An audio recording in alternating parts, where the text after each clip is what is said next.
L'urgence, c'est de se regrouper pour empêcher l'abattage des arbres sains sur le cours Jean Jaurès. Ce 9 avril, Cré-Avignon avait donné son deuxième rendez-vous pour sauver les platanes du cours Jean Jaurès cette fois-ci. Les arbres qui sont morts, nous sommes d'accord pour qu'ils soient abattus. Il y en a un, plus un et demi, on va dire, là, au début du cours Jean Jaurès. Mais tous les autres arbres sont vivants.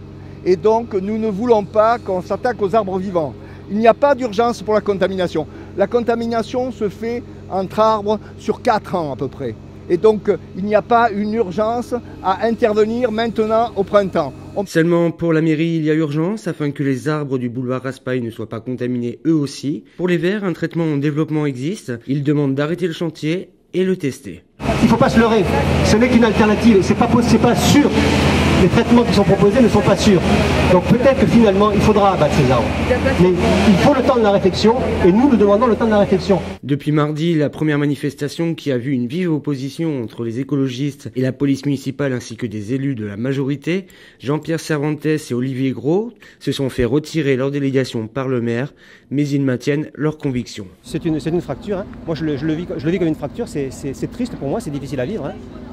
Mais ça a été difficile aussi pour plusieurs élus. Certains étaient, je vous le dis honnêtement, en pleurs. En tant que majorité plurielle, on puisse avoir différentes positions, ça me paraît tout à fait logique. J'estime qu'en tant que représentant écologiste, j'ai le droit d'exprimer une opinion différente. Et si la faute, c'est l'expression d'une opinion différente, alors je la revendique.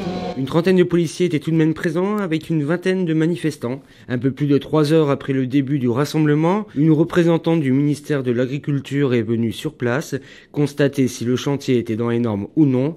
Tout est en règle pour elle, l'abattage s'est donc poursuivi. Un référé devrait tout de même être déposé demain par l'association écologiste afin d'arrêter le chantier.